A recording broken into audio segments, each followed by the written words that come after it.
Done. Thank you, beautiful Liv.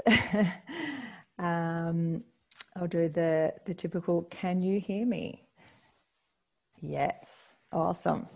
Okay, and I'm just going to go a little bit more into that story because Liv was leaving a little bit out of it. So it was called Find Your Inner Sanctuary or something like that. And the image of me was like right up into the screen like this. And her message was, so I'm not sure if your inner sanctuary is up your nostrils or your nose. So I was just like, oh no.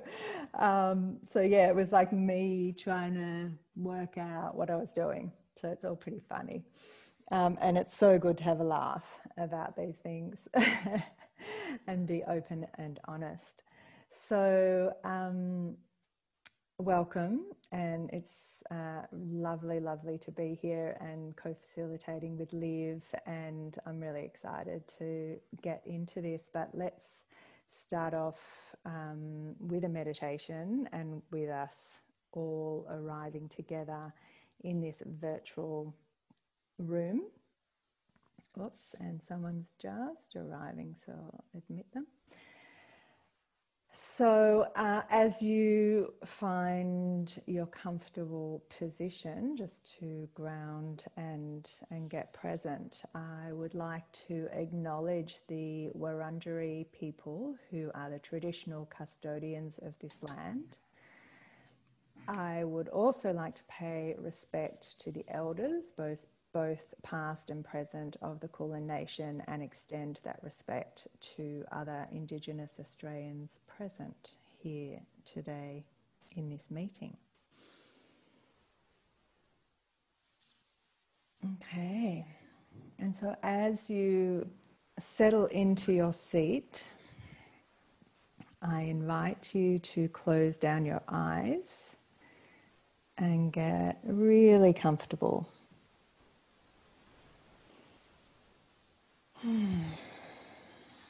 Let's take a couple of deep breaths together to land into our bodies.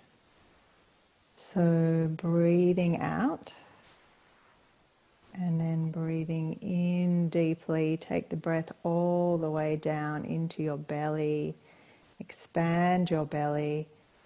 And then you can just release out with a sigh or a sound, whatever feels good for you. Again, breathing in, feeling the front and the back and the sides of your lungs, feeling that sense of fullness. And then releasing, letting go. One more deep breath in, filling up, feeling a sense of fullness. And then just slowly releasing, letting go, arriving here together.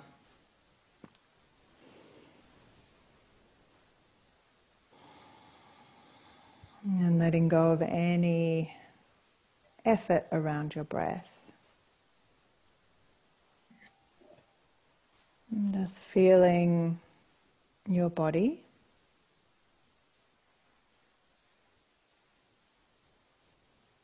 Feeling your body connecting with the surface beneath you, with the earth below you. And feeling that meeting, that contact between your body and the earth.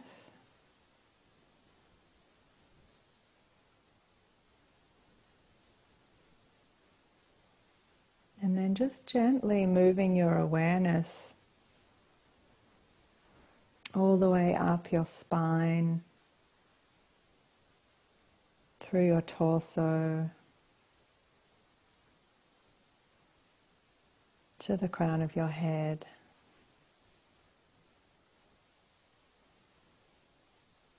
And feeling your whole body now. Just resting here. And you, as you settle into this moment, into this place, just inviting all of yourself here. So if you're feeling irritated or tired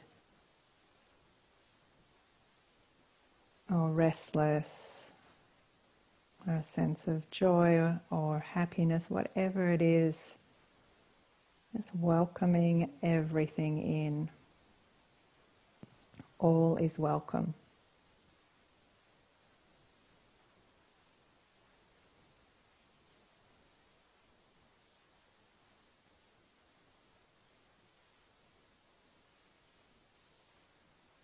And then moving your attention to your heart space.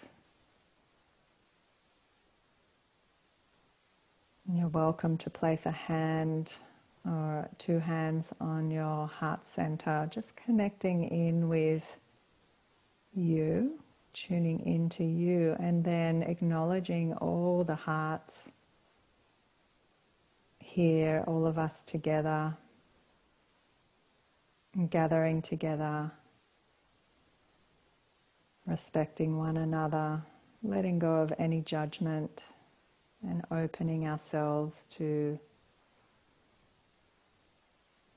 all that we can learn and share together here.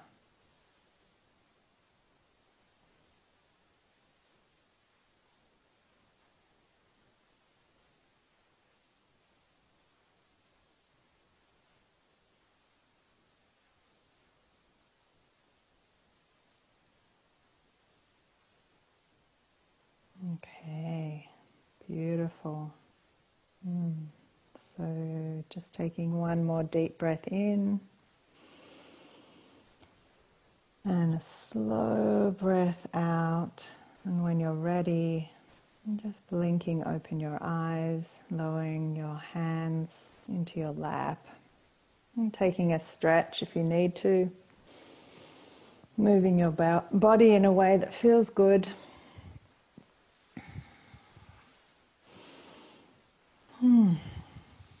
Beautiful. Now I feel like we're all here together. I feel a little bit, oh, there's a few people in the waiting room. I should let them in. And I'll just hand over to Liv to introduce our panelists. Wonderful. Thank you, Zoe. That was divine. I feel much more landed now. So it's with great joy that I would like to first welcome Di Lucas to introduce herself. Zoe and I have a great love and affection for Di. She was part of the team to teach us to become meditation teachers through Gita about 6 years ago. And so it's with our great pleasure that we welcome Di to the panel.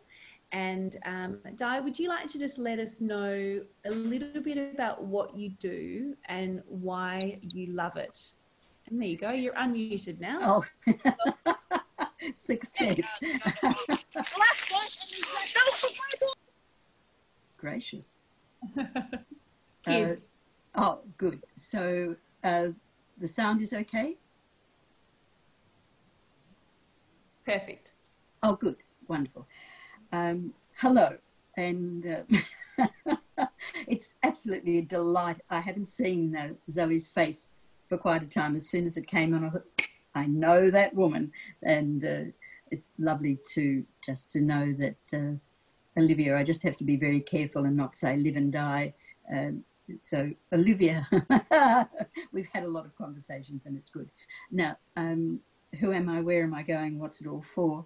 It's an unusual life in that it's constantly changing.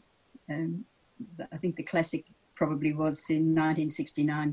I thought I was going to have some quiet theology classes just with women in the boarding house, if you like. And then all of a sudden we were accepted into Melbourne Uni and the new a group of people for theology that included Presbyterians and Jesuits and all sorts of people, and I learned a lot there.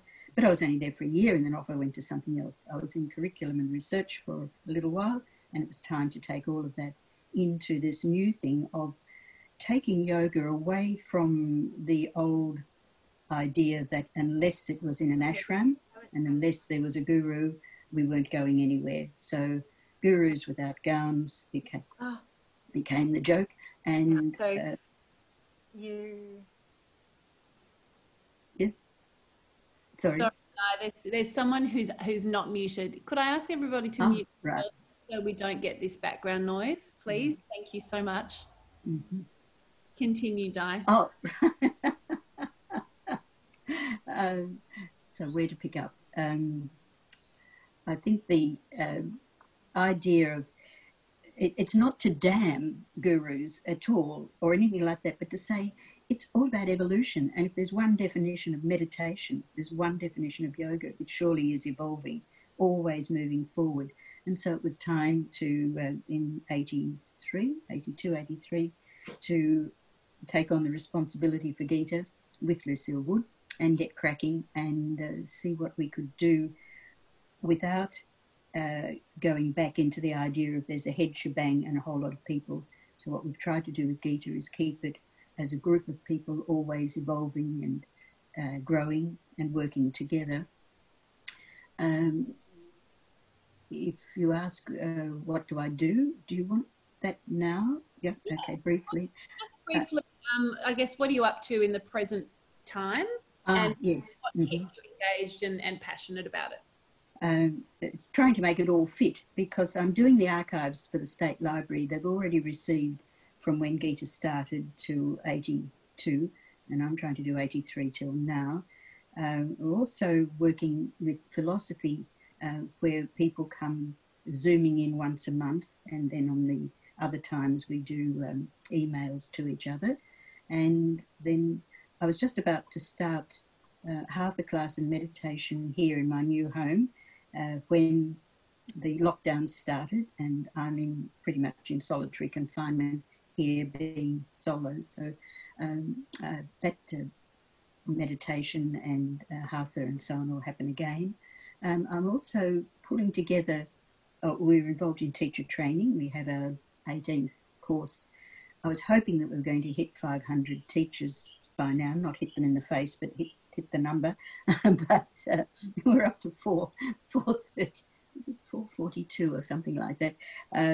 These people have been amazing. They started the teacher training with the idea that they would be doing some face-to-face, and then of course that's become all online, so that's a huge thing to be involved in. And I'm also just trying to keep up. I do a lot of one-to-one, I wouldn't call it counselling as you could with your psychology, but it's rather just using the yoga wisdom and encouraging people. And at the moment there's just crisis after crisis, so I have a lot of phone calls and a lot of people wanting talking. And what I'm also trying to do is prepare, having worked with babies and children and families, we had a special program for about 20 years. I want to get that moving again, because the greatest victims of this current lockdown story are going to be the kids who are presently 4, 3, 4, 5 years old, and the teenagers. So by perhaps early next year, we'll start what I call CCTV, which will be conversations with conscious teenagers and visionaries, and try and give them a sense of why they incarnated with it. Not what's happened to them, but why did you do it? And what resources do you have within you? And then the same with the little kids. Thank you so much, Mai. Thank you for all the work you're continually doing for our world. What a huge gift it's been to move Gita from space program to online. Yes. To move on to Sian now, because, you know, she's been doing a lot of work in the online space. Sian, could you let us know a bit about what you do and why you love it? Thank you so much for joining us. Thank you so much for having me. It's a great honour and wonderful to be with you all. Thank you so much. So my name's Sian Pascale.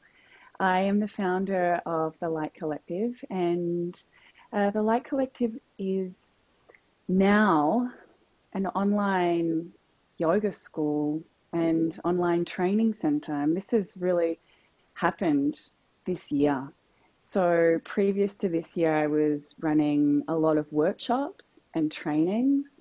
And this year we have gone very strongly online. And what I am focusing on now, I mean, and always have, is to bring a soulful and holistic practice of yoga that moves beyond the asana. So working with breath work, pranayama, introducing mantra to people, and chanting, and also meditation, as well as Kriya, Kundalini. And I also do a lot of work with women. So there's a lot of embodiment work that I do, and connecting to female embodiment through tantric practices.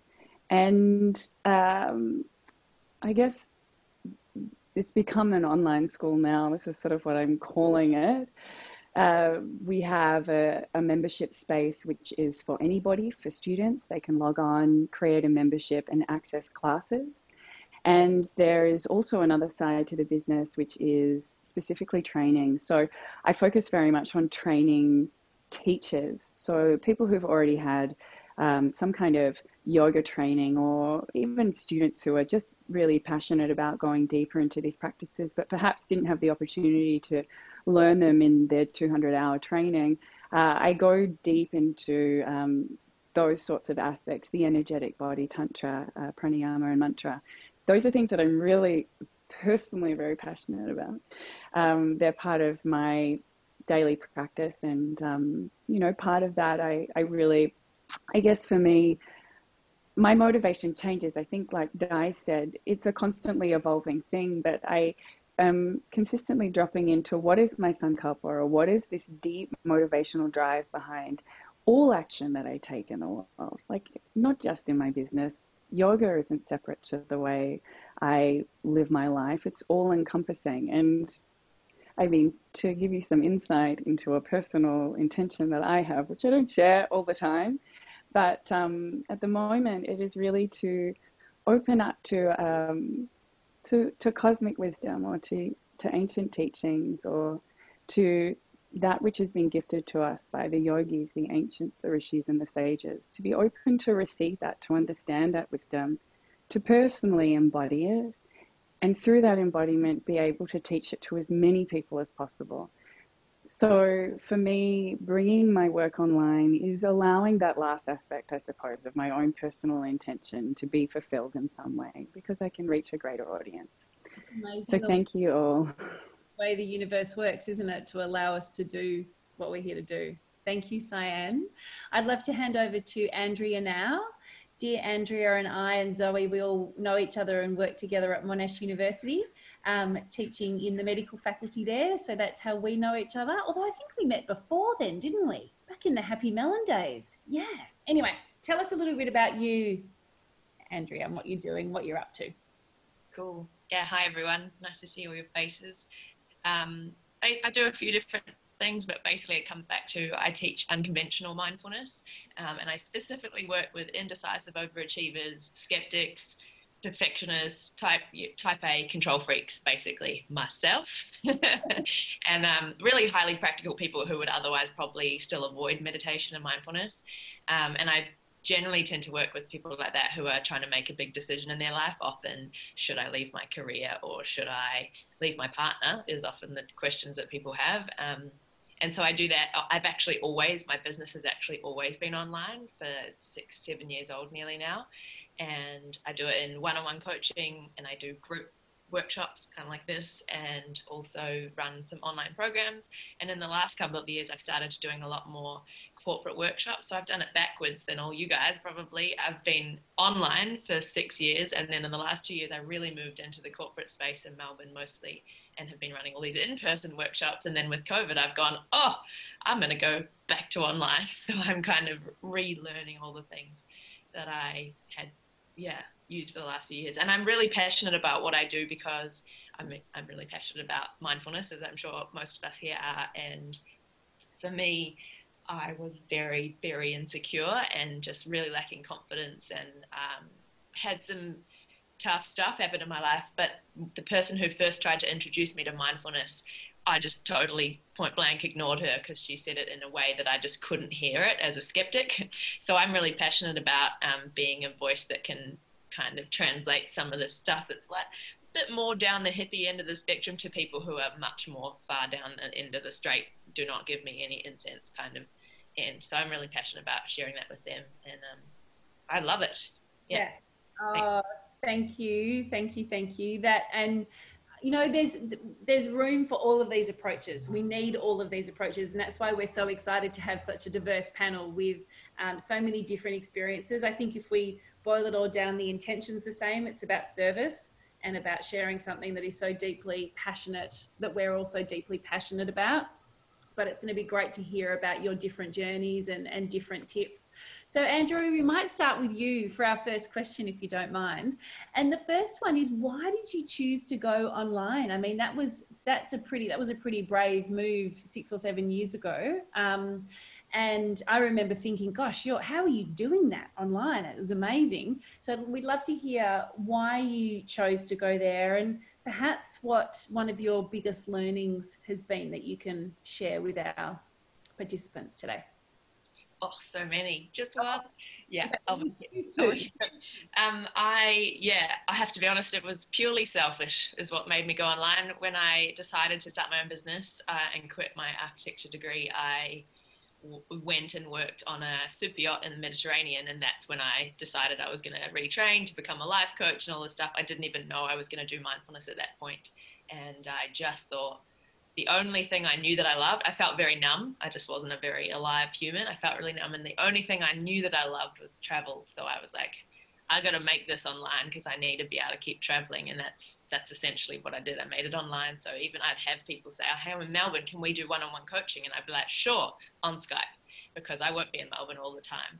And so yeah, selfish reasons, but it really worked for me well because I learned some of these skills really early on, and then now I'm coming to love the in-person stuff, and now I'm loving doing a blend of both of them. So I mean, there's so many things I've learned, but actually probably one of the main ones I've learned is don't try to do online stuff alone, especially if you're not super techie. Like I am quite techie, so that I have been able to do a lot of it not on my own, but there's websites like upwork.com where you can hire people in the Philippines who are absolutely, like, I have a team of people that work for me, and they are the most talented humans ever. They're incredible. And because they're in the Philippines, if they live in the Philippines, normally they'd be paid like $1 an hour, and I pay them $10 US an hour. So it's super cheap for me, but it's really amazing money for them. So it's like this really, doesn't have to be as expensive as you think to get help with tech support. So that's one thing that I have very much learnt as a control freak, to let go and let other people do what they're good at so I can do what I'm good at.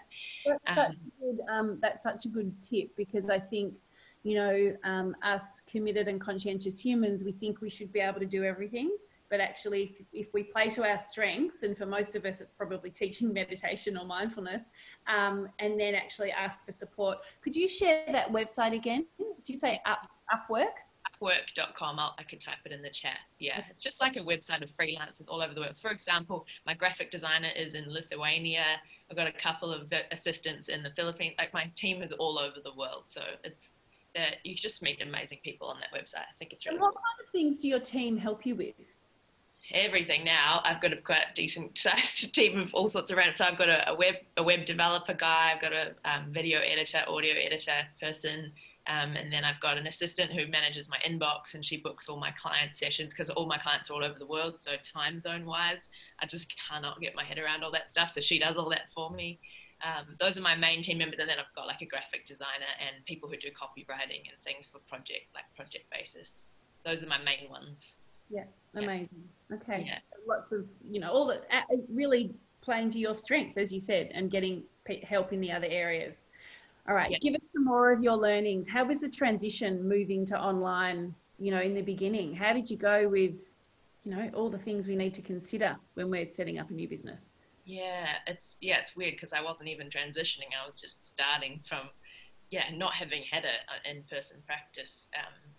So I guess I learnt I learned a lot on the fly, and I messed up a lot of stuff. So another thing that I'd probably say is like a really key takeaway is just be yourself online. So when I first started running group programs, and I only had about 8 people in the group or so, I said to them, you're going to be my guinea pigs. I'm charging you less because I don't know what I'm doing here. And just, I just made mistakes, and I just said whatever I wanted to say. And when I was recording videos, I didn't have a video editor, so I'd make a mistake and I'd be like, oh, sorry about that, and then just keep talking. And what I've learned over the last 7 years is that people actually really love authenticity. They don't actually want some polished, perfect person presenting to them. They like the real, and so it just makes it easier because you can literally just be yourself and be like, sorry, I'm a bit technically challenged, and they'll love you for it. So that's been really cool. And the other thing that's been just a massive key learning is that the online world is very oversaturated. It's in person, people can get to know, like, and trust you really easy, and on the online, you've literally got the entire world at your fingertips, and people are really jaded, and there's too much information. So the more honest and more real and out you just yourself you can be online, and more specific about what it is you're teaching, the more people come to you. And so one thing that I found has been most helpful for my business is having a free thing. So probably the best tip I would give to anyone who's starting an online business is you need a free thing to give away to people that you collect email addresses, and you send them like a little video series. So the free thing that I use is called the 6 Days to Decisiveness. It's a 6-day video challenge. It's super easy, like 8-minute videos, 6 days. They just get an email each day with a video. It's actually not that difficult to set up. And people, then they're watching you, they're getting to know you, they're getting some amazing tips from you, and then they trust you, and then they'll sign up for a program with you. And people just online, they just don't sign up to paid stuff very easily. It's very different than on purpose, in person, as you guys have had experience with probably by now. So yeah, that free opt-in is really, really important, and make it as specific as possible. So my opt-in is, for indecisive overachievers. So if you're an indecisive overachiever and you're scrolling through Facebook and you're like, oh, I'm one of those, it's just so clear. You know exactly what it is that you're looking for. So that's a great tip, because, as you say, the online space is so saturated. And I think for many of us, I'm sure many of us have felt this way. I certainly have. I think, well, who am I to be teaching this stuff? There's so many people out there. But the reality of it is we all have our own voice, and our own voice attracts its own audience, and it might be a different audience from our competitors or other people doing the work. So bringing that authenticity is such a great and very empowering tip. So thank you for that. Yeah. No worries. I guess the other panelists probably have genius. Sian, would you like to jump in and let us know, obviously you said before that you had to move online quite quickly and just had to ramp up this year. How has that been for you? What are some of your challenges been? Thank you, Andrea. I feel like I got a lot out of what you just said. I'm learning too. So I just want to let you all know that I am very much in the learning phase of going online. So I had the ambition to take what were trainings and classes online, but I just didn't have the time. And in March, when we went into lockdown, I was given an internal decision. Are you going to use this as, the universe gifting you a holiday, or are you going to use this as an opportunity to shift, adjust, and focus your business in new ways? And I decided to go one route, and it meant that I had to mourn a holiday period, and I have been working extremely hard ever since. Luckily for me, I had already hired, as Andrea says, it's really important to have a good team. I'd already hired someone to help me specifically with filming, and I hire people. Unlike Andrea, I have had very little success with Upwork. So I tend to hire people who align very closely with the work that I do, and generally who have gone through my own training programs. And because I have a different business model to Andrea, because I'm wanting to produce more content, the great thing about that is that not only are they people who can help me with my administration, who can help me with video editing, that can help me with social media but they're all also incredible teachers. So they support me to teach at the same time. I agree with Andrea 100% that you need to have a team, or you need to start looking for somebody who can help you. And Upwork is great because it's a kind of lower price bracket. When you're like hiring people in Australia, you have to hire at Australian rates. But the other thing on top of that I would say is that you also have to put in a lot of groundwork yourself, and you have to learn to be like kind of self-referential and the kind of person who is willing to learn on your own. So I know that for myself, I can sometimes be challenged by technology. I also, Andrea, was an architect. I graduated as an architect, but I was kind of known for all of my hand drawings. You know, I was a hand drawer, a painter, and I was never naturally a tech person. And so the idea of having to look at a YouTube video and do all the research, I'm not that kind of person, but I've really had to become disciplined in that, and start to do a lot of research myself, because there are myriad programs, there are so many different ways of doing things.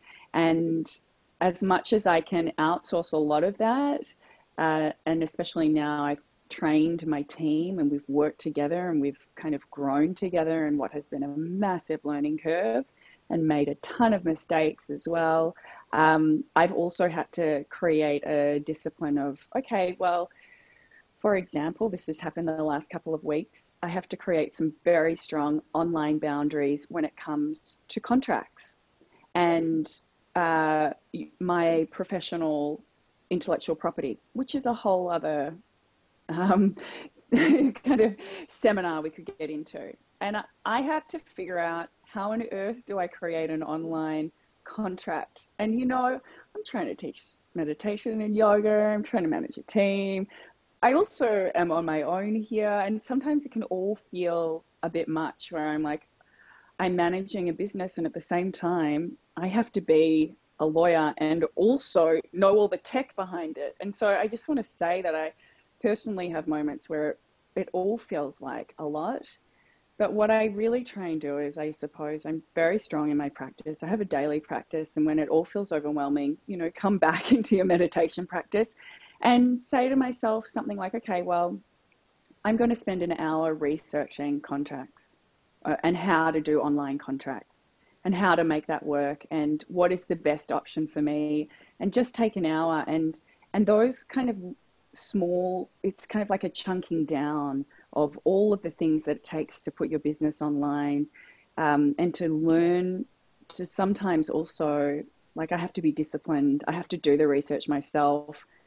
I have a very specific business model that even if I ask, say, Andrea or Di, what are you guys working with or using, it isn't necessarily going to work for me. So it means taking time and doing the work myself, so that then the team who support me know exactly which way to go. Sian, thank you. That tip's so helpful, because I think, you know, as you say, we're here to do what lights up our heart, and creating contracts doesn't necessarily light up our heart, but we need to do it because at the end of the day, it's our business. Mm-hmm. But some boundaries and structure around the amount of time that we spend in that is a really great tip, and kind of saying, okay, I'm going to spend an hour doing this, and then, you know, reach out for more help or whatever. So thank you for that. That's incredibly helpful. I have another question, just hearing from you, Sian, and then I'd love to throw to Di with the same question, which is, how did your students respond when you moved online? Because obviously, you know, you've had historically quite a big face-to-face presence. Yeah, great question, Liv. How was that response? Yeah, so to give some context, because many of you have probably never met or even heard of me, most of my students are here in Melbourne, and when I will run teacher trainings, I usually cap them at about 20 or 30. I think that a lot of the work that I've done has grown because of word of mouth, and when I ran workshops, I would do, say, a big full moon practice or a new moon women's circle. I mean, some of the full moon practices we were getting 70 people for. And when I would do free events, I would often run something free. So at the start of the year, we did a big bushfire appeal, and I think we had like 300 people come to Ripponlea Garden. So I was really big in the a kind of creating big group space and community. And I think it's a really good question, because 100% there has been resistance from my students. And my students are like, it's not the same, or I'm not going to get online with you. I'm going to wait until you do the next full moon. And it's it's about communicating. It's probably not going to happen. So if you want a piece of me, you're going to have to get online. And I think that it also takes some consistency as well. So I don't expect everyone to get online.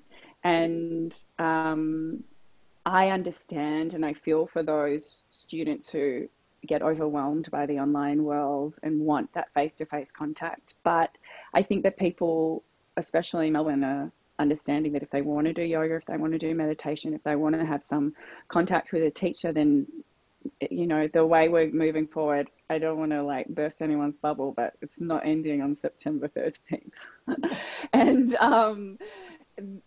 yeah, if I want to keep giving this, I know, then it is a transition that I don't expect anyone to make, but I leave the invitation there to come in. And what I also want to say is that having an online space, like a membership space open for people, is that it is a lot like a normal yoga studio where people will come and go.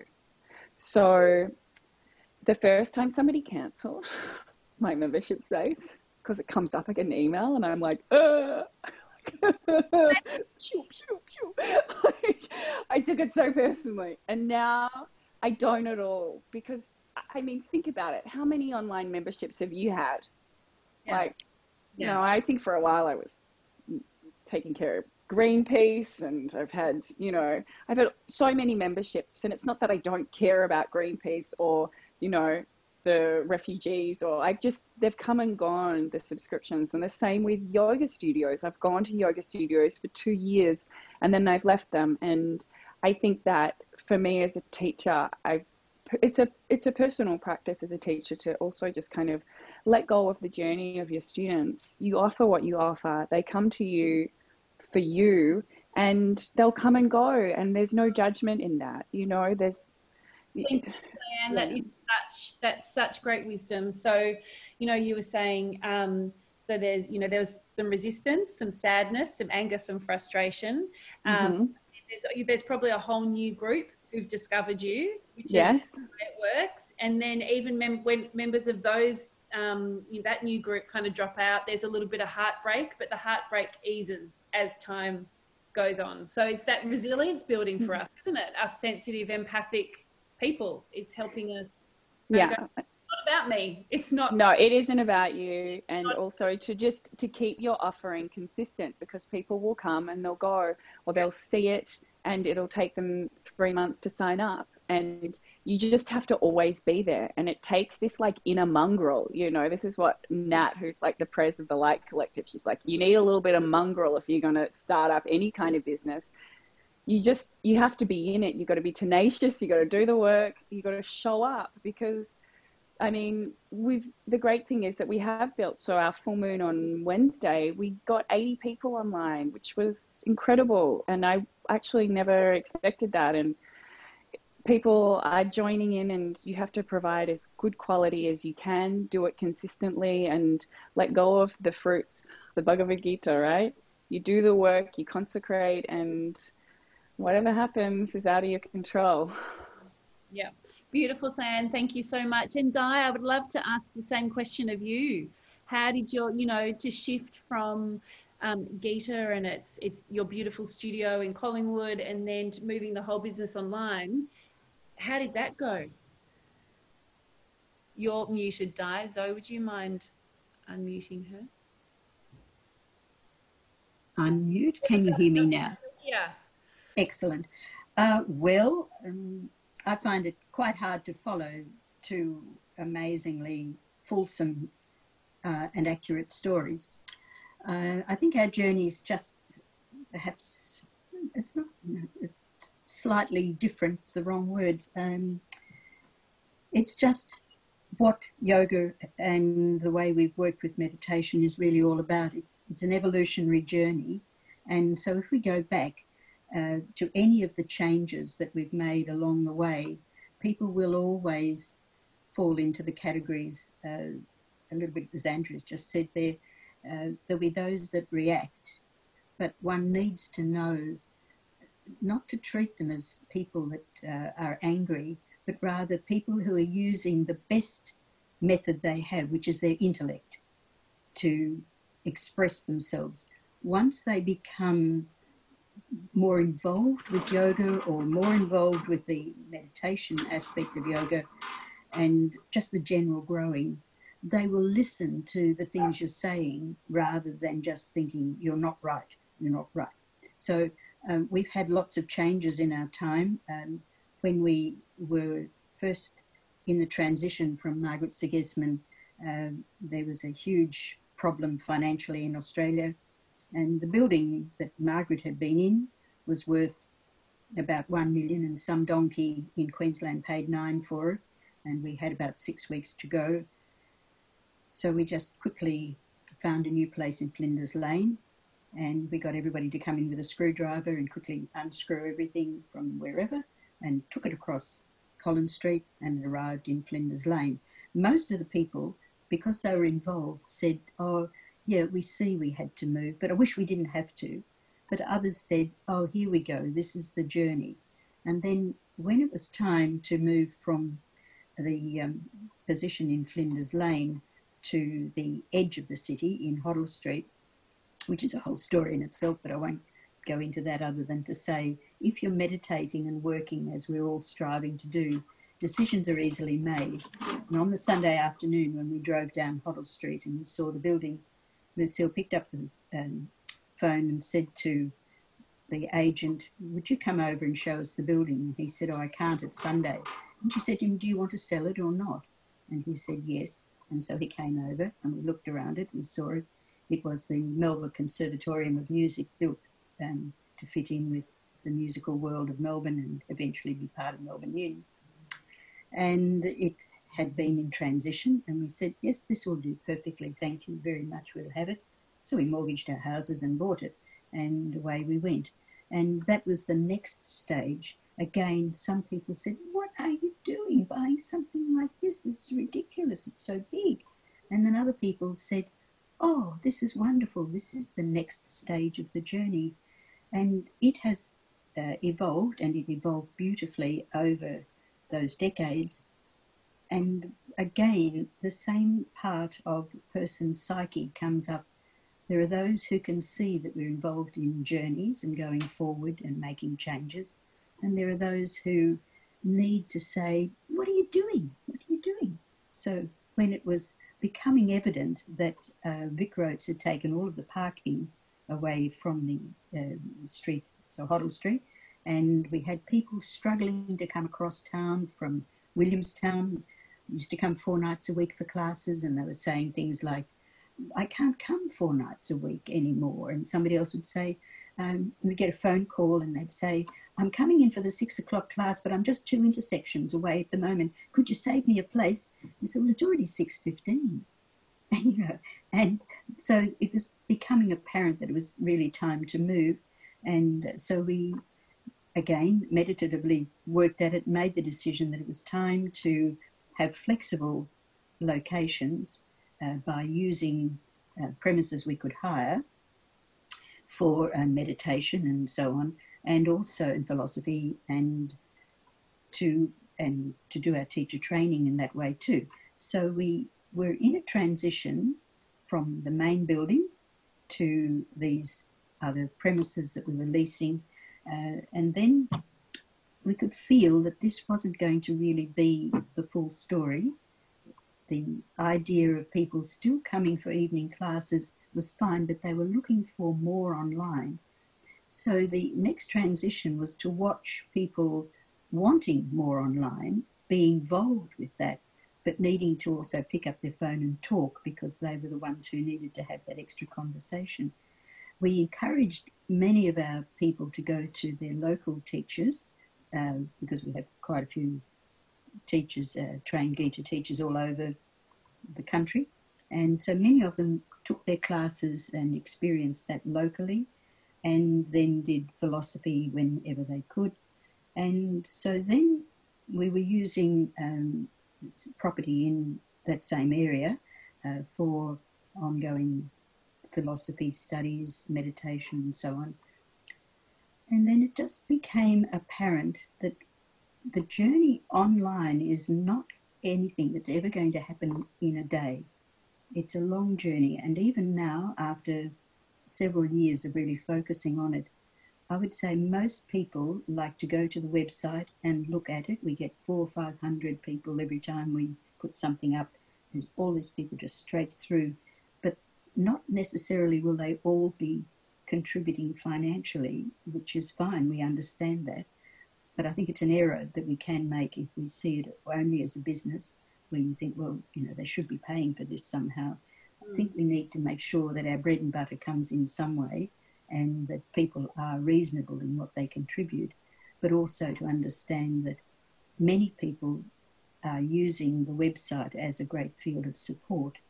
We have quite a few products that we have, like relaxation classes I've done, or yoga classes that people can buy, and they sell, but not nearly as much as you might think, because people can go to their local class and enjoy that. So we come back to what is the journey with the online work, and I would say it's probably going to be between 1 and 7 years of journeying towards that being the way that people operate, that they take their classes and what have you online, but that at the same time they are all expressing a sort of loyalty to the greater wisdom, not just to Gita, but to the wisdom teachings. People want to be involved, they want to have the connection, they want to be able to go online and read things and see things. And also, say for the full moon, we record that, then people come back and play it at a time that suits them. And again, you'd say, well, how are you funding this? So, well, again, we saw that it was time for us to downsize the home that I lived in, so that we could have me in the most meditative space, which is looking out onto a golf course here in Northcote, and have the resources to be able to go through this process without putting financial pressure on anybody. So that's been, again, a journey that is only and purely and fully the result of living what we're trying to teach. Thank you so much, Di, for taking us through that journey. What a fascinating history that Gita's had and where you've ended up. And Always. I think it's going to be like that. Yeah, of course. It's always. Important point that I think, you know, Sian and Andrea touched on before as well, which is that connection, that being part of a community. And I think as humans, you know, where we're at currently, well, we're all, it's part of our wiring, isn't it, to want to be part of something. So, I mean, I'd love to hear just maybe briefly from you, Di, quickly from Sian and Andrea, how you build that community, because really that's, I think, part of the magic of classes. Yes. So how do you do that within, how do you do that? Answer every email. We spend a lot of time, because that's people's way now. They don't pick up the landline and make a silly call like we did when I was a kid. They send an email, and last night somebody just said, I've just been asked to teach some children. Could you give me some ideas? 15 minutes I got. Can you imagine 15 minutes? So I said, right, if it was me, I'd do this, this, and this, and this, and this, and this, and this, and this. Have fun. Boom. That, to me, the great role of the email is what will make the support. And really creating that connection so people feel held, which is really what Gita has always been for us, hasn't it? Yes, that's right. Holding. And a validity and a truth, yes. Yep. All right, I'm going to switch to Sian now to ask the same question. How do you create community, Sian? And yeah, I'd love to hear. Yeah, online it is a challenge. I think that we've got a pretty strong community through Instagram. So we work with social media, and I think that if you're working with socials, or it's important, and I've heard this a lot, that you kind of choose one way that you're going to focus on. So whether you've got this really strong email list, like maybe Andrea spoke about, or Liv, you spoke about Facebook as another one. For me, it's always kind of been the focus is Instagram. And so giving free content is huge. And I've done it in a different way to Andrea. So when the first lockdown started, what I did was a free Guru Mantra meditation every day. So for literally 3 months, I was up every day, and at 8:30 I'd get on and I do a half-hour satsang and meditation for people. And it held me. I have to say, it made me feel like I had 100 people showing up at one point, and they were all in my bedroom with me. It was extremely intimate. It made me get up and put some makeup on and put some clothes on and all of those things that I would have probably struggled with. And for us, the Instagram community is huge. So we try and create interaction with that. What I wanted to create was some like written community on the membership space, and we created a community forum, but it hasn't really picked up. So that's like something which hasn't really worked for us. When I am doing practices now, I'm finding that having a set in the membership space, which is pre-recorded, and then also it's really important to have lives like this. And when we have lives, connecting with the people who are joining online, and this is what both myself and the kind of other teachers who teach for me always do. They'll be like, hey, Rita, Amanda, hello, Tony. And it doesn't matter if you don't know those people, you gaze at them, you look at them, and there's a connection. Hey, Susan, Deb, Jan, really nice to meet you, Jackie. And you have that interaction. And I think that's really important. One other thing that I would do when I was doing lives, and we're still trying to figure out what the best structure is for live streaming for our particular members. But we tend to do like mini courses, and we did a pranayama mini course, and we did a meditation one, and we did one to uplift. And during the uplifting one, at the end of the practice, I asked everyone, and it was a small group, so I could do it, just say one word. And they'd say one word, so everybody kind of feels like they're in the community, they have a voice, they connect with somebody else in there. So those are kind of some small tips that I feel like have helped us try and create community in a way that was very strong for us in person. Yeah, beautiful. Thank you so much. They're really helpful, because that transition's huge, isn't it? Because you don't have the warm body to warm body and the heartbeat and the synchronized breath and all those other things. Or the chai. We just had a lot of chai time. I mean, at the end of every practice, there was chocolate and chai, and that brings particularly women together. Thanks, Sian. Andrea, how would you answer that question, just around creating community and that sense of connection and, to something bigger than ourselves? I'd like to do chai too. That sounds good. I'm there. Honestly, vulnerability is what created our community for me. I write very, very honest blog posts. I'm like, here, look, I'm going on a Bumble date. Oh, look, he rejected me. Let's talk about it in a blog post. And so that just draws people to moth to a flame. They just think, oh my God, you're saying what I feel. Oh, am I not crazy too? Oh, thank you. I can't tell you how many people reply to my emails and they say, I thought I was the only one that's struggling with this, and to see someone like you struggling with this just made me feel so much better. So that's the thing we've done the most, is just bang, often my mum, who's on my email list, will email me and say, you're so honest, Andrea, I can't believe how honest you are. Don't worry about it, Mum.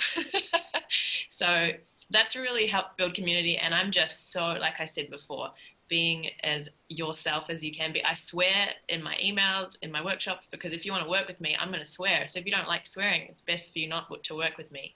And I just try to scare away people who won't like you. Like, that's the best advice probably I can give. Be as yourself as possible. Yeah. And then you get people who absolutely love how you talk. And so what I've found is I've just got this amazing community around me of indecisive, overachieving, practical people who love swearing, who are just super blunt, often offend people. But where it's like, I was like, oh my God, there's so many of us out there. There's literally thousands of us. And one more thing I just quickly say on the, I actually just ran a webinar for Smiling Mind the other day, and someone emailed me afterwards. She was like, oh, I loved the workshop. Stay weird. And I was like, I thought I behaved quite normally in that workshop, because that was under the Smiling Mind brand. I was trying to be normal. But just the one thing I wanted to say is that social media is awesome. We built our social media following on Facebook, but collect emails. We started out on Facebook. We built like 12,000 followers over a few years, and then everyone left Facebook and now they're on Instagram. So don't be trusting these massive social media platforms to hold your community forever. There will be something other than Instagram and Facebook, and we really, and I just don't like Instagram, so I just have all these followers on Facebook they're there, but they're not really reading your stuff anymore, which super grateful that we collected a lot of email addresses by running those free challenges. So yeah, it's so beautiful that people can create those communities, Sian, and I think it's just so talented to do it on Instagram, because it scares me, but I think it's I do think it's really worthwhile bringing the free content and keeping those email lists so you can keep in contact with them, because basically over time Facebook and Instagram, they squash your ability for people to see. So you just put something out and you're like, oh, my 3,000 followers will see that. No, about 10 of them will see it unless you pay. And we pay, when we run launches, we pay up to $15,000 in Facebook ads. So it's not as easy as you think to get people to see your stuff. So that's why emails are so important. That is such an amazing figure for us to hear. I mean, for those of us who are starting an online business, I know when I put up a post, I think, great, my 250 followers are going to see it all, but they don't. I had a situation recently where I did something and I was telling a friend, and I said, oh yeah, I did X, Y, and Z. And she said, I didn't know you did that. I put it on Facebook. Oh yeah, great tip. Thank you. All right. Thank you, guys. I'm going to hand over to Zoe now. We're going to change gears slightly. Rather than looking at the big picture strategic stuff, we're going to go more into the tactical teaching stuff. So I'm going to mute myself and hand over to you, Zoe. Okay, thank you. Wow, this has been great. And I'll get, I just want to mention a little thing that I picked up with Di about giving people the opportunity to participate for free, and that generosity, which I hear Andrea has spoken about with giving out free courses. And I'll remind you in a moment, but yeah, I'd just like to talk a little bit more about that, and with, say, people who aren't on such a big scale, but I'll remind us in a moment. But okay, so from the macro to the micro. How do I start this? I had a course that I had started last year in person. It was a course that I developed from another teacher and then made it my own. And I taught it twice in person, and the first time was great, and the second time it got better, and it felt really good. And then we went into lockdown, and I was offered to do it online. And so of course, I jumped at the chance, and wow, I got such a rude awakening, because what happened was I kind of delivered pretty much exactly what I had done face to face, and then brought it to this space, the online space. And it was really, really hard. So what I want to ask you guys, and I think I'll start with Sian, because I'll get to you, Andrea, because you started with the online.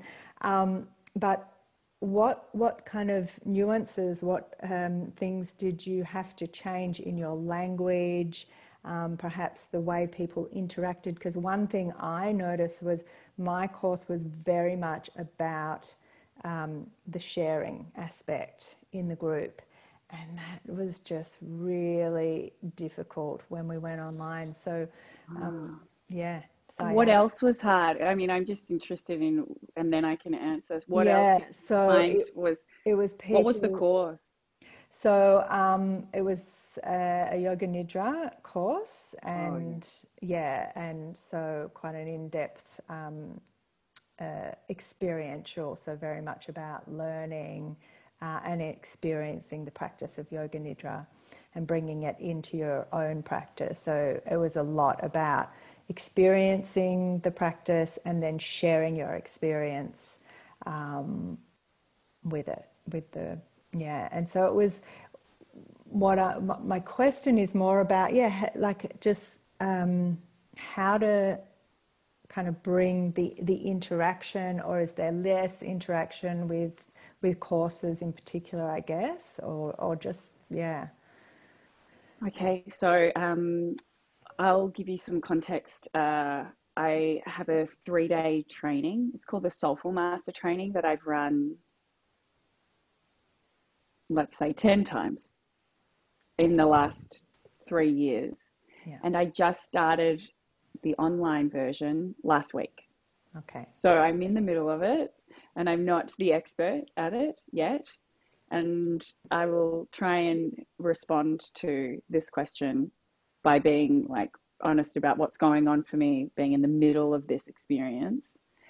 What I did at the start of the year was I filmed this live. So I was filming with students. I got permission from the students that I was teaching in the room, and we just filmed me. And so I still had interaction, but actually this group was a particularly chatty group. So there was a lot of interaction, too much almost for the live, like for the filming. And so it meant that we've had to do a lot of editing because a student would interrupt with what is a really relevant and great story in that moment about a child or a pet or whatever is going on for them that relates to them.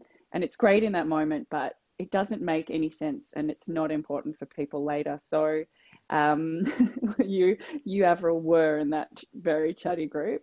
Avril is a very dedicated student of mine. And it means that what we had to do was do a lot of editing, but when there was a question which is like a relevant question for everybody, it means that in this particular training, they're seeing me respond to a particular question. So there's a lot of questions in this training. And so that interaction that I'm assuming you're kind of missing in that particular course, I was able to maintain in this course with thanks to this particularly chatty group, Avril. And so we could maintain this back and forth aspect. But what I've also done with this particular training is there is video content, but what is really important and what students really need is also interaction with the teacher that's live. So I have a combination, and the way I've structured this training is on the Monday, we do a live stream practice where I teach things, and then throughout the week they get their own time to move through the modules and celebrate that aspect. Like, say to them, this is great, you can work through it at your own pace. And people actually do really love that. So you give them the yoga nidra practice. You can do it at any time in the next 3 days. And then what I have also really encouraged is to write comments and to ask questions on the web page that they have access to. In one program that my beautiful student who's online, Avril, is part of, it's a year-long mentorship. We have a Slack group. So Slack is another mode, a bit like WhatsApp, but it is a more, it's an interface that works well for big groups. You can have different channels and different ways of doing things. And that has worked really well for this year-long training that I'm running, which has gone online. It went from being in person to going online. So having those modes where we can interact, where I can let the group create community. So for example, yeah, thanks, Andrea. She's just written slack.com. Yeah. I'm involved in that, but I also allow that community to turn into its own thing. And I see that within the community, people are creating their own connections. They've got their own channels. They're doing their own workshops, because I teach teachers, so I encourage that to happen. You know, they've created that through that sort of online platform. And then the other thing that I do in this particular teacher training, this is all very new to me, so I will get the feedback. And believe me, my students give me feedback. They let me know. But on Friday night, that was last night, I did a 2-hour question and answer session. So I was able to Avril knows, I love the question and answer, because you get into depth that you would forget about if you were just reading from your notes. You know, a student asks a question and you think dreams. I mean, I've never thought about talking about dreams before, and we go into a big discussion about karma and samskara and vasana and all of these beautiful topics. So I've tried to keep that dynamism in some way. But the next training that I'm doing, I couldn't shoot live because of the lockdowns. So it will be missing that element of question and answer. And I'll be interested to see, I mean, it's all an exploration. I'll see whether that works, and whether having just a live stream question and answer will be enough for them. And with that one, I'm including more question and answers. So it's a 7-day course, and at the end of every day, I'm there for half an hour to an hour to ask any question. Amazing. So I think that, yeah. So it sounds to me like you're appealing to everybody's different ways of consuming. So it's multifaceted. It's not just like in the face-to-face, you're sitting in a room and you're delivering and you're having communication back. You're offering quite a few different modes of ways to interact with a course. So I'm doing my best, exactly. And I think that is a good point to remember, that trying to maintain engagement online is difficult. You know, I can look across the screen and people are fidgeting and they're having a cup of something, or we're looking out the window, and you're like, again, like, you know, like how do you maintain that? You have authenticity, you stay strong with your teachings. People are going to drift off on the online space. And remembering my teacher, Jenny Mears, who I'm working with this year, discusses that people will learn orally. So, and that's the yogic tradition, to just speak to somebody. But also remember, they'll be learning visually. You have the opportunity to use visuals, which is a great opportunity. This is like speaking to somebody who learns in a different way. And then they also learn kinesthetically, felt in the body. And as a teacher of kind of meditation and embodiment, you can also use words and have practices involved that engage people on those 3 levels, and you can use it to your own advantage, I think. Yeah, that's amazing. Yeah, that makes so much more sense, just to appeal to people's different senses and ways of learning. And it's online. It's got to be more than just one particular transmission mode. Exactly. Yeah, beautiful. Okay, thank you, Andrea. What can you contribute to this conversation? I actually can, because I been running so many in-person workshops for hundreds of people, and then suddenly I've become Smiling Mind's pretty much only corporate facilitator online, because I'm the one that has the most experience with Zoom. And so I've had to learn how to keep people engaged through a 1-hour workshop with a bunch of slides, which is so easy in person, and you're reading the room and stuff. So the things that I've learned is that people have approximately 6 minutes on Zoom before they've gone, attention gone. So you pretty much need to engage them with something. They need to be telling you something in the chat. You need to be playing a video. You need to be asking them a question pretty much every 6 minutes, or honestly, I would say every few minutes. So much more than you normally would. You can't just sit and talk. That absolutely doesn't work.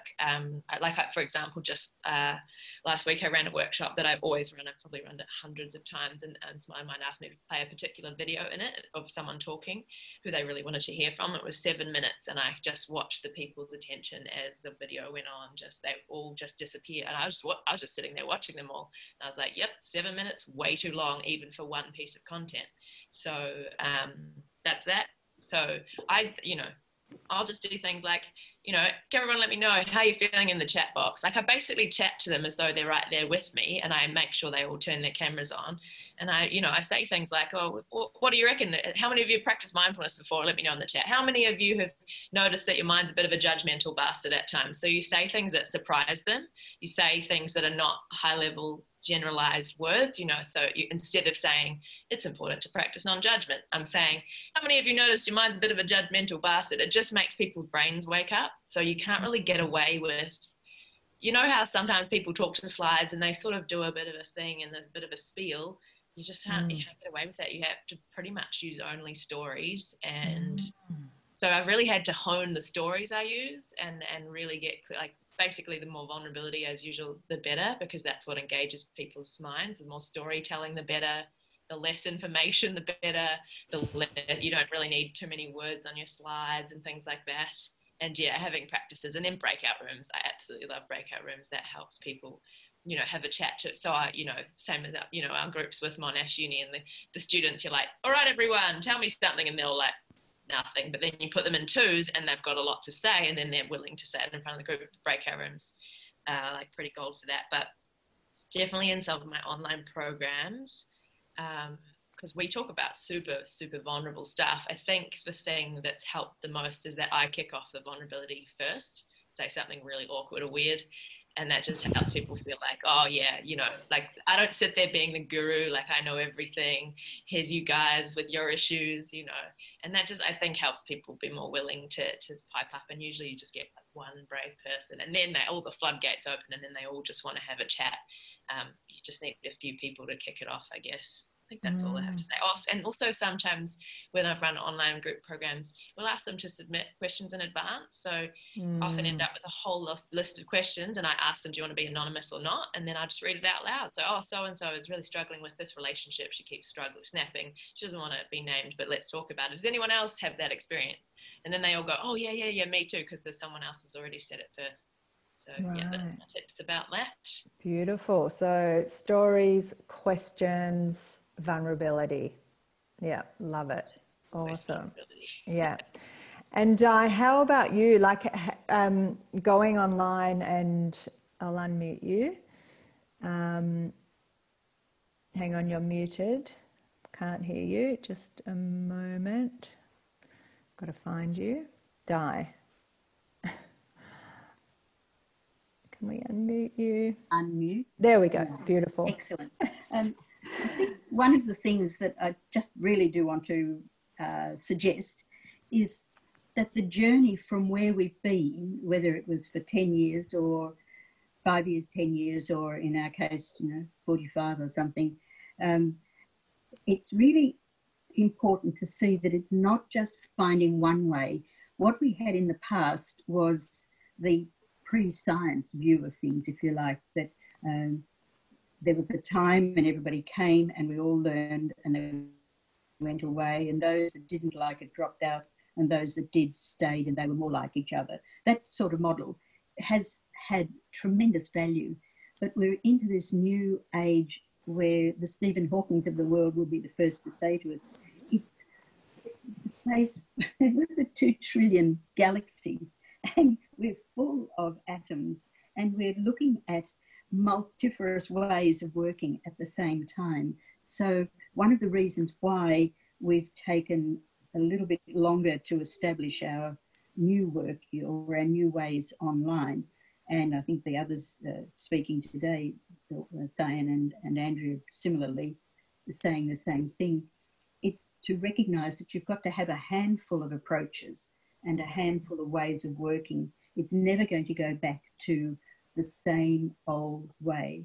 It's this tremendous thing of people saying, no, I read that last night. You say, well, I only put it up at about 11 o'clock. And they say, oh, I know, it was 2 o'clock when I read it in the morning. It's that totally new way of being. And we have to say, we can adjust to that if we're not looking for an A, B, C, D, E, F pathway, but rather a very scientific, atomic-based way. So I would say to everybody, expect that it will take a time before the patterns become obvious, and then people will say, that's what I'd like to do. And they won't be doing some of your things, but they'll be doing others of your things. And then the resources will match the outgoings. The outgoings are huge because we might not have a building anywhere for most of our work, but we've still got to pay and watch insurances. That's the latest one with Zoom Hatha classes to make sure that, you know, you're covered for the person who breaks their neck when you couldn't see them around the corner on the camera.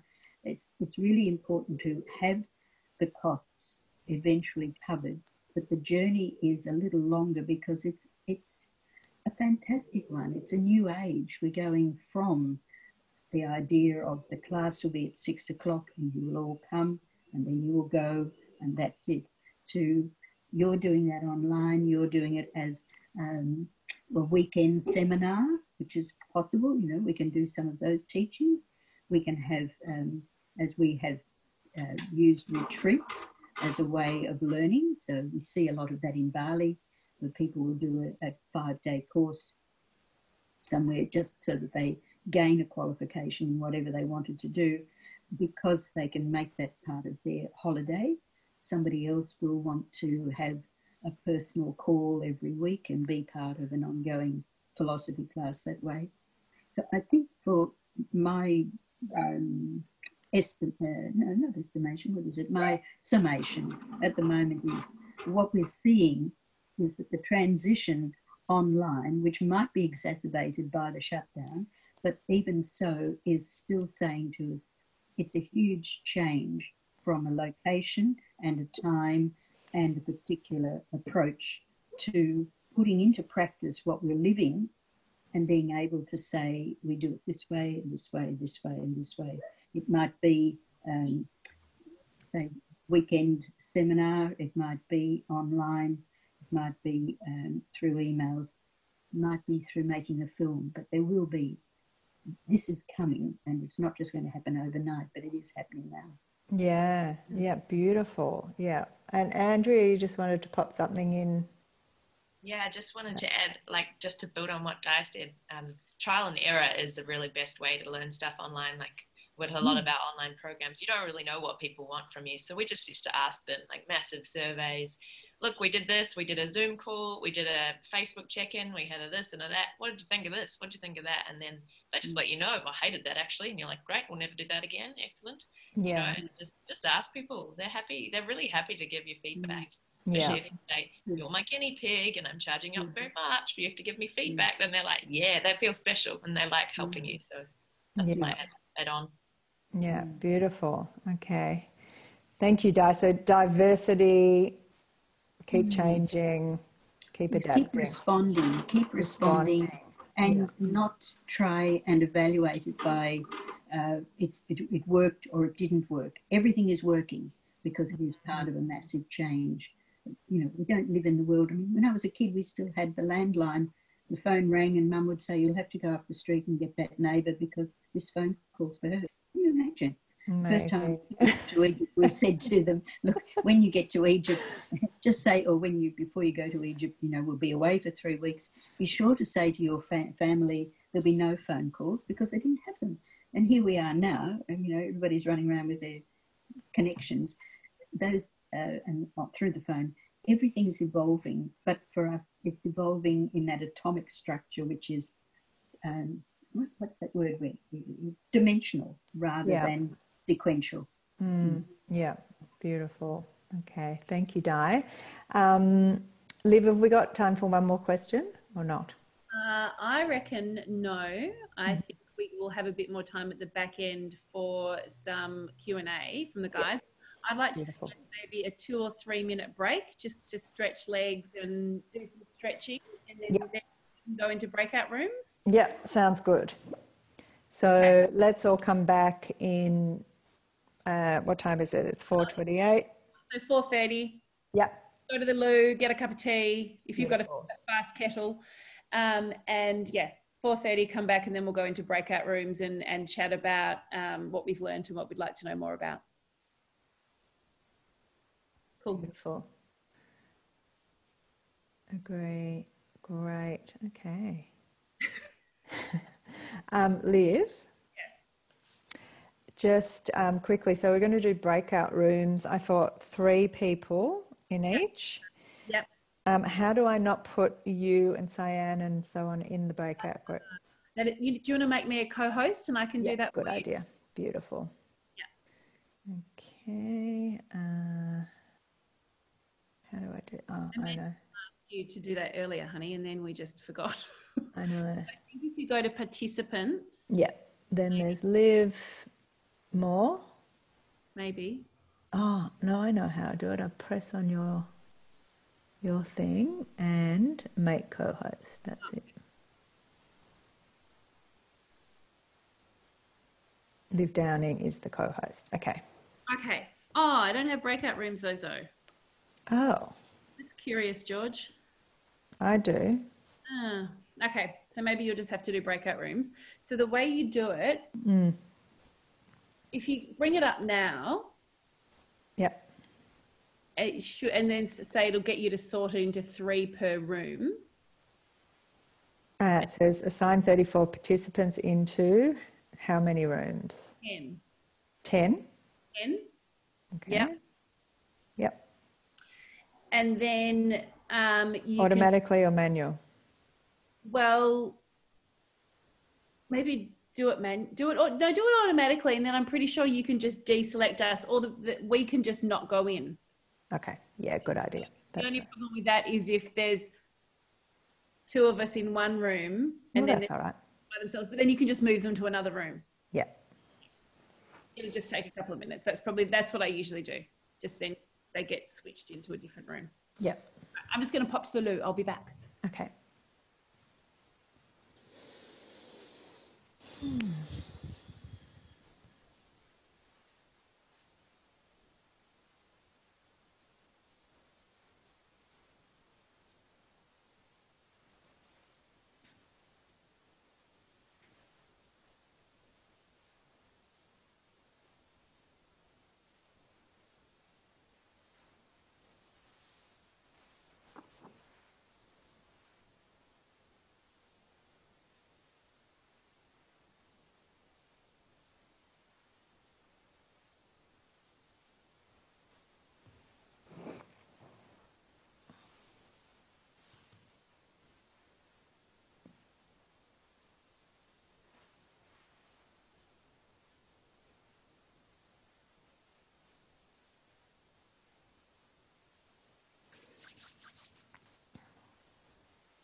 So obviously if others don't want to go into a room, you don't have to. You just don't accept it, and you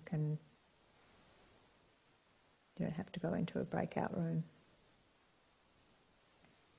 I'll just say that again in a moment.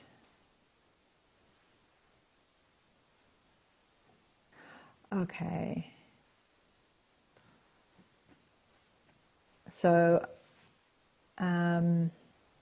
Liv's not here, but that's okay. Here she is. So I was just saying, Liv, if people actually don't want to be in a breakout room, they don't.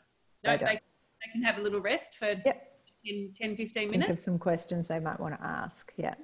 Yeah. So, so guys, when the invitation comes through, if you prefer not to go to the breakout room, just don't accept it. You can stay in here with us in the main area and pop your camera on mute, or we can chat if you like. And other panelists, there's no need for you to go to the breakout room because you'll just be bombarded by questions. So you just don't accept the invitation when that comes through. And we will we'll work it out from a tech perspective at the back.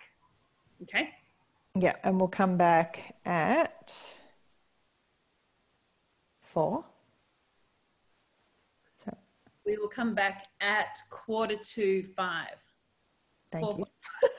I'm happy to go if you want me in a breakout room or not. I'm not sure what you prefer, but just up to letting you. you know, I'm happy to do whatever.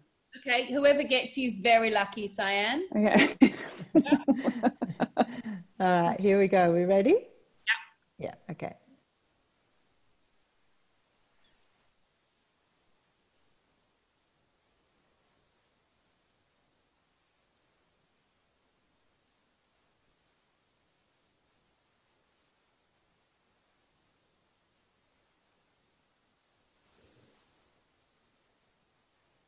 Okay, I'll just make sure no one Make sure no one's by themselves. by themselves. So we've got, okay. Oh, looks like Deborah, oh no, she's with one other person.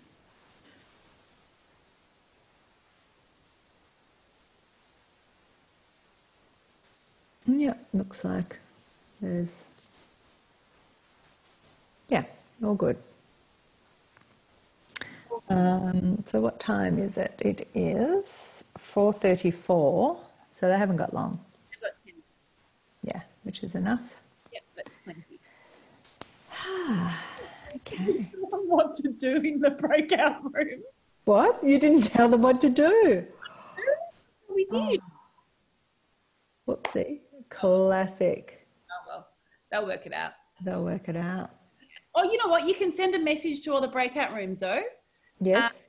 So you can, I think Broadcast a message to all. it's to say, please discuss the key learnings and any questions you'd like to ask the panel. That's pretty funny. Okay. Sounds pretty cute, doesn't it? Learnings and You guys are doing so good. You've done such a good job of arranging it. It's really cool. Oh, thank you. Thank you. There's so much to learn, you two. Yes, it's Yeah. huge, absolutely huge. Is there an approximate idea of the age bracket in terms of decades? The people who are in the breakout rooms, who are breaking up now, would they be in their 40s, 50s, 60s? 50s probably. Okay. So our average Meditation Australia member is a 50-year-old woman. Interesting. And percentage now, what have we got for men, roughly? I don't know. It's a great question. We've got about 450 members, I think. Yes. Yes. But I'm not sure what the gender breakdown is. Yes, yes. So, and it's One probably question- inappropriate to ask now. Probably. one question I was thinking would be a great one. I don't know what you think, but I'd love to know like your favorite accessory that you use, like when you're going online. What do you mean? Like earrings? Handbag? Yeah, exactly. Necklace? Like tech accessories, like, I don't know, do you... Well, that was one of the questions we had, but we just didn't have time. But no. yeah. But yeah. maybe someone will ask it. Well, I want to know about Linktree, Zoe. I think I'm going to have to get you to help me to Linktree. Yeah. I don't really know what that means, but it sounds wonderful. It's fantastic and easy and and very and it doesn't cost anything. Oh, so good. Yeah. So do you want to maybe pause the recording? Otherwise, the people rewatching will just get this random chat for 10 minutes. True. Bye. So we've got some young person who's going to edit. Yeah. Which is, Got someone editing it. Did you say? It's just. So that doesn't really matter anyway. Well, no, it does because it means it's less that we have to watch and timestamp for him. True. So it's good. So Zoe, are you going to ask? I'm going to ask if anyone wants to share anything or ask a question from a panelist. Okay. Are you going to ask your fancy accessory question, hair clips and? If we don't get any questions, I will. Yeah. Hello, welcome back. Hi. Beautiful. Okay, so we're all back. hope that was enjoyable. And you met some. Oh, can you hear me? Yes. Oh, good. Yes. I'm Yes. just not lighting up. Thanks, Di. Di says she's on mute, but she's not. Anyway. Okay.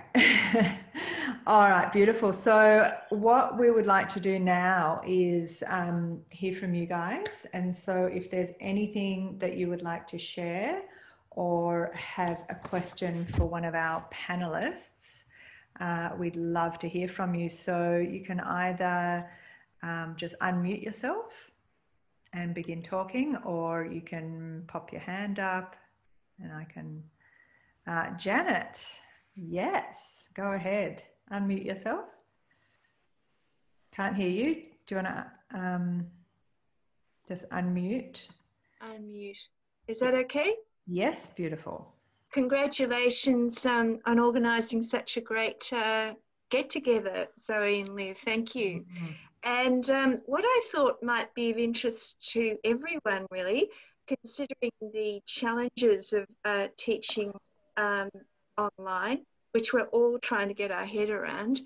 I am a teacher. I mean, I'm a registered teacher, and we need to remember the skills of teaching. And I think they're really amplified when we're online, because we're lacking all the, the nuances of being face-to-face in a room with people.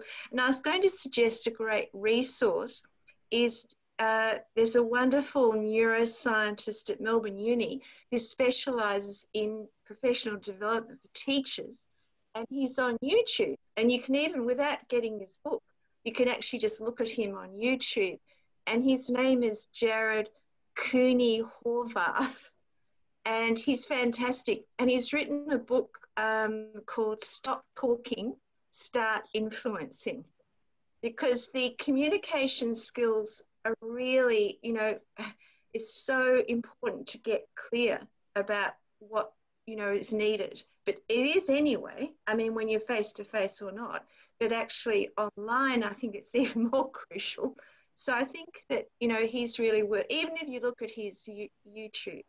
And Janet, does he talk about communicating online as well as just general teaching? I haven't looked at him lately, Zoe, on YouTube, but what he's talking about applies to communicating and teaching, and and also what helps retain memories and all those vital things. What helps land information.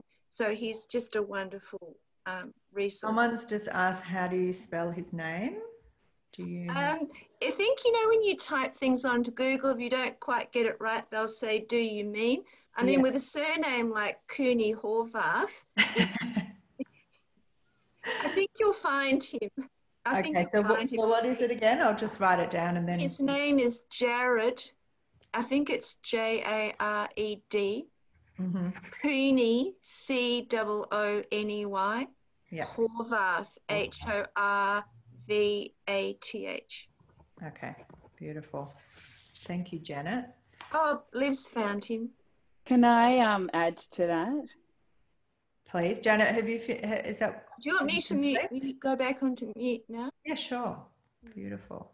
Yes, I am. I love that, Janet, this idea of the skill of teaching, and something that I have really picked up on this year is, and this is a tantric idea, and it's around entrainment. And when you are sitting in a specific state of consciousness, personally as the teacher, so when you are embodying what it is you're teaching, you allow your students to also embody. So you entrain them to have that experience or feeling as well. And I'm working with a group of incredible teachers. They're already teachers this year across this mentorship program. And one of the things that we have been discussing is when they'll do a teaching for the Light Collective, and it's about you having a certain capacity to drop into the practice that you're teaching as a meditator. So you're dropping to a certain point so that your students entrain and they are experiencing with you, because this is what we do as space holders and as teachers. We have to embody it to a certain extent. And then there also has to be a sense that you aren't in the teaching and you're not dropping into your own personal practice, but you're doing things like opening your eyes.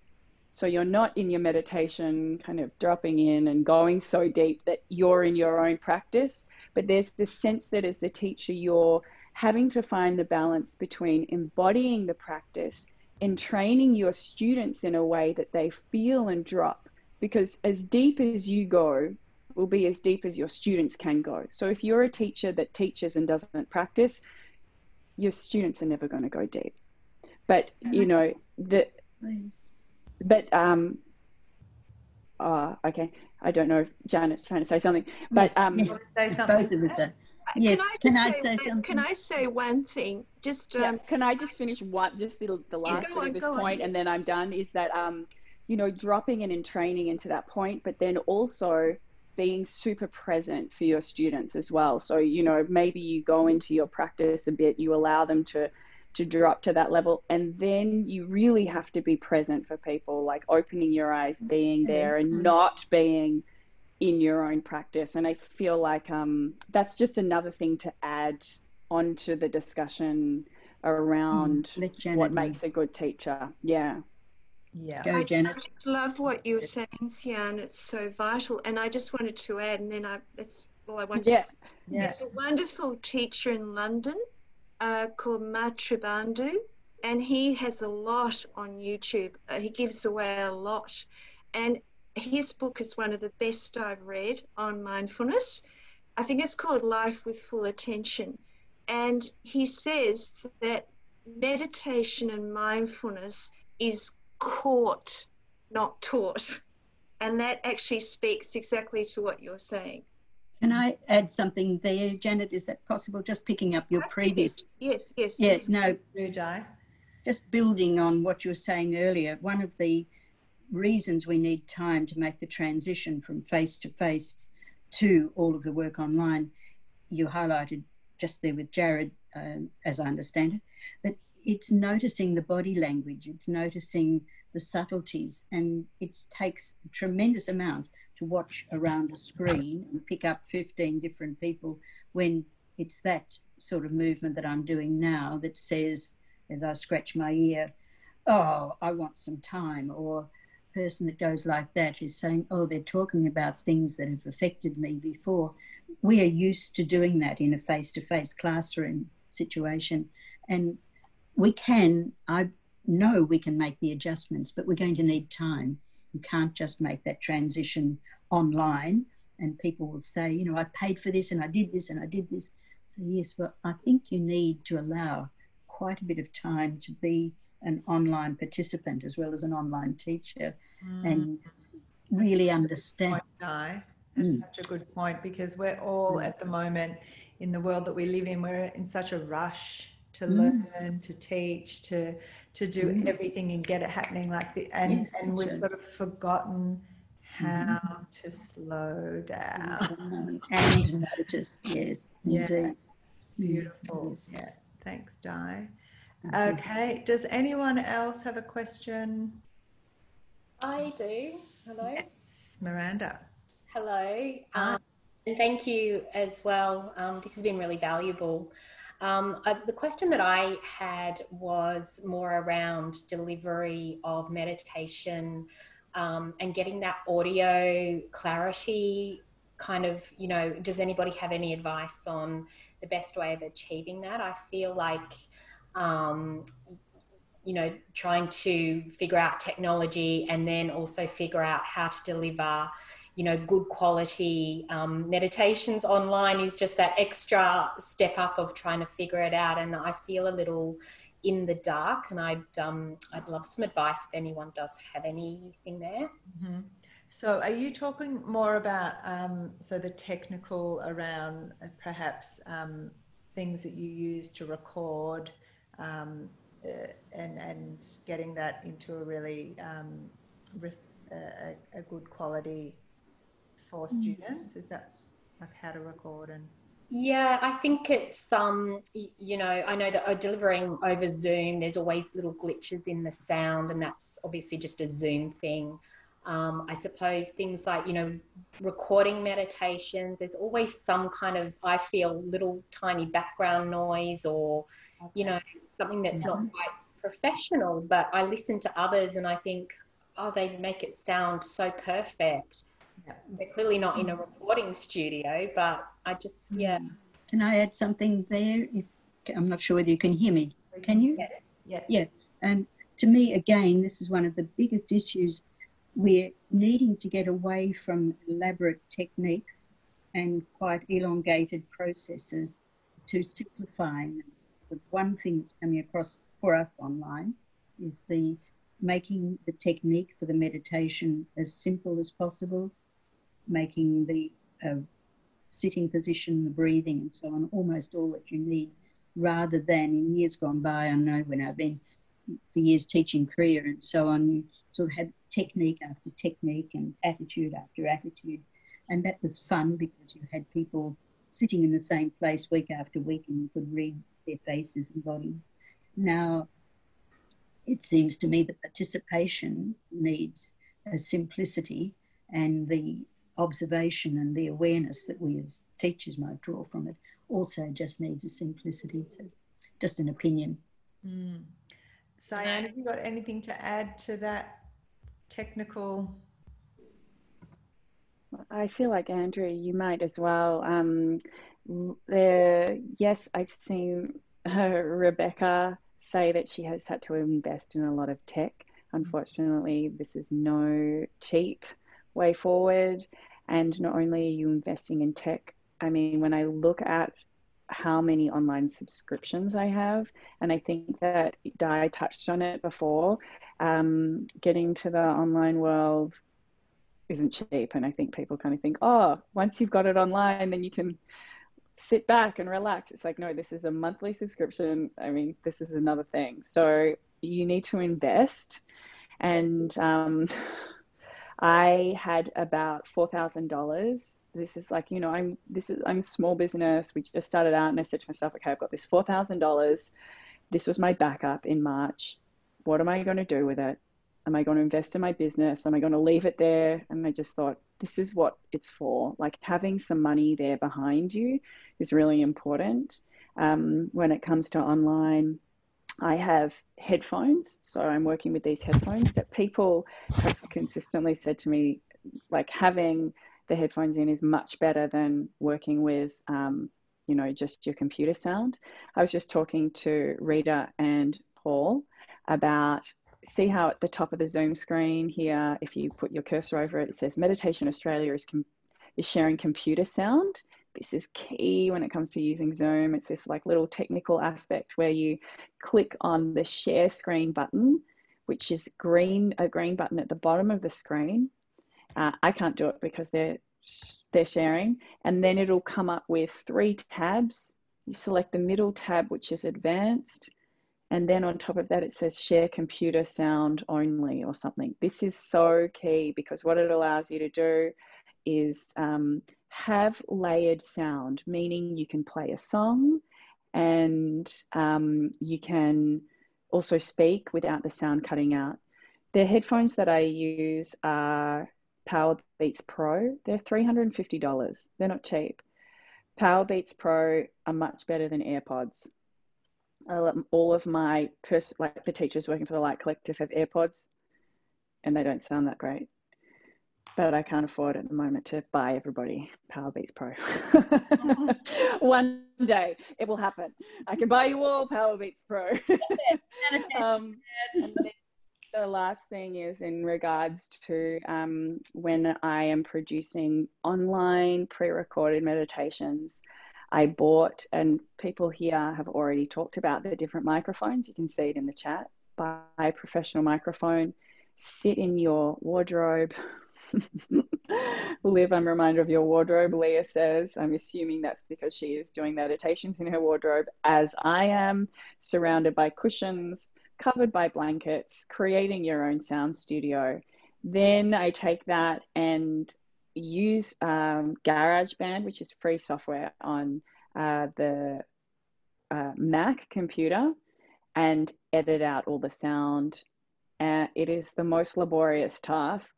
I hate doing it, so I've outsourced it. And then you get somebody to put it together and make it sound good.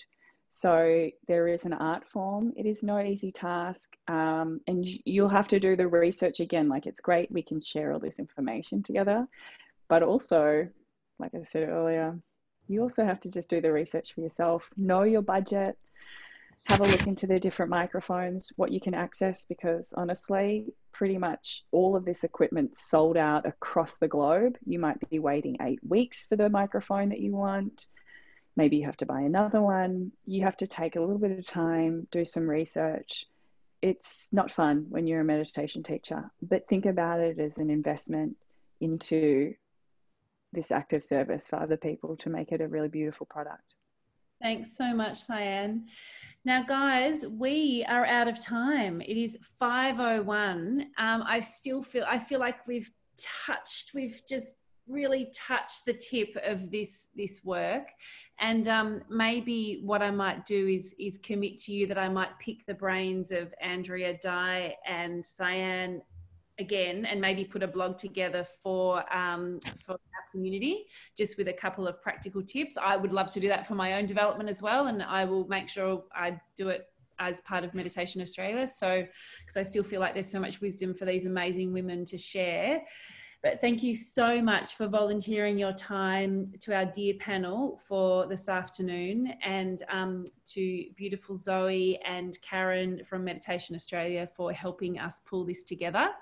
It's been such an honour, and we really hope that you guys have got some pearls of wisdom out of it, and to see that while it is a journey, it's possible. We can do it. We're we're all doing the work that we love and we're passionate about, and we have this community to support each other. So we're all here to help you. So share on the Facebook page, the Meditation Teachers Facebook page that's under Meditation Australia. That's a really great platform to share ideas and ask for help as well. So thank you again, everybody. Happy today, and thank you everybody. Thank you, panel. Thanks so much. Thank you very much. Take good care, everybody. Yeah. Bye-bye. Thank you. Oh, there's some beautiful messages in the chat. Lots of great tips in the chat as well. I wonder if we can copy this chat, Zoe. I think you can. I'll copy it. You'll get it. You'll get a download of it after the recording's finished. Yeah, and you can save it to your computer. Oh, I'll stop the recordings. Hang on. Stand by. Zoe, I think you need to stop the recording because you still